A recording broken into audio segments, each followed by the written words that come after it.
மோகன் பிரபு இன்னொரு கேள்வி கேட்டிருக்காரு. What will you advise Akshay about getting job in abroad? Start applying jobs in LinkedIn. Abroad studies போயிட்டு இல்லைன்னா ஜாப் போகுதா? தரமான கேள்வி.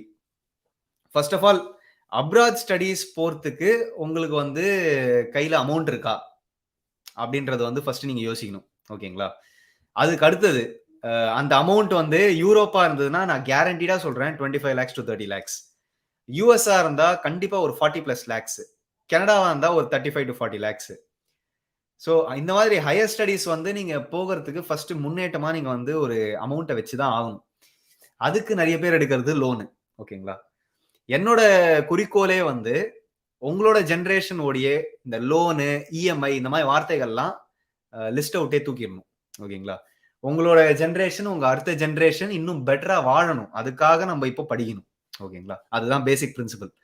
ஸோ நீங்க வந்து கண்டிப்பா நீங்க ஜாப் வந்து அப்ராட்ல வாங்கலாம். நிறைய யூஸ் கேசஸ் இருக்கு. நிறைய எக்ஸாம்பிள்ஸ் இருக்காங்க. லிவிங் எக்ஸாம்பிள்ஸ் நிறைய பேர் இருக்காங்க. நான் இருக்கேன், ஸ்ரீராம் இருக்கான். அதுக்கப்புறம் இன்னும் நிறைய பேர் இருக்காங்க. ஓகேங்களா? ஸோ அதனால நான் என்ன சஜஸ்ட் பண்ணுவேன் அப்படின்னா, உங்களோட டொமைன்ல நல்லா ஸ்ட்ராங் ஆகுங்க. அதுக்கு ஸ்ட்ராங் ஆகிறதுக்கு கண்டிப்பா 1 இயரோ 2 இயர்ஸோ கண்டிப்பா ஆகும். உங்களோட லேர்னிங் எல்லாத்தையும் நீங்க வந்து சர்டிபிகேஷன் இன்க்ளைண்டா உங்களோட லேர்னிங்க போடுங்க. நான் எதுக்கு தேவையில்லாம 16 எக்ஸாம் எழுதினேன். இந்த மாதிரி ஆப்பர்ச்சுனிட்டிஸ் வெளியில வந்தா கண்டிப்பா ஈஸியா நம்மளுக்கு ஆப்பர்ச்சுனிட்டி அட்லீஸ்ட் ஆப்பர்ச்சுனிட்டி கிடைக்கும். பட் அஃப்கோர்ஸ் இன்டர்வியூ ப்ராசஸ்லாம் நம்ம தான் பண்ணணும். அதுக்காக நான் நிறைய எக்ஸாம்ஸ் எழுதினேன். ஓகே. ஸோ நீங்களும் அந்த ட்ராக்கை நீங்க ஃபாலோ பண்ணணும்னு ஆசைப்பட்டீங்கன்னா கண்டிப்பா சர்டிபிகேஷன் இன்க்ளைண்டா படிங்க. ஓகே. எழுதுறது உங்களோட சாய்ஸ். அதை நான் வச்சிடுறேன். ஓகேங்களா? அதுக்கு அடுத்தது கன்சிஸ்டன்டா அப்ளை பண்ணணும். முக்காவாசி பேர் பண்ற தப்பு வந்து கன்சிஸ்டன்டா அப்ளை பண்றது இல்ல. லைக் நான் என்ன சொல்ல வரேன் அப்படின்னா 5 நாள் அப்ளை பண்ணிட்டு 6வது நாள் தூங்குறது. அதெல்லாம் 5 நாளே வந்து இன்கன்சிஸ்டன்டா அப்ளை பண்ணுறது. லைக் ஒரு நாள் 3 ஜாப், அடுத்த நாள் 4 ஜாப்.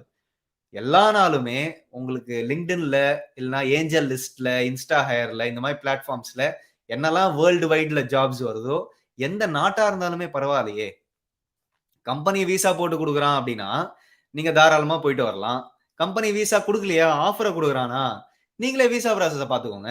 இப்போ ஒரு உதாரணத்துக்கு என்னோட ட்வின் பிரதர் கூட நீங்க பாத்தீங்கன்னா டிசிஎஸ் ஜப்பான் சைட்ல ஆஃபர் கொடுத்துட்டான். என் ட்வின் பிரதரே வந்து விசா ப்ராசஸை இன்னொரு வாட்டி பார்த்துனான்.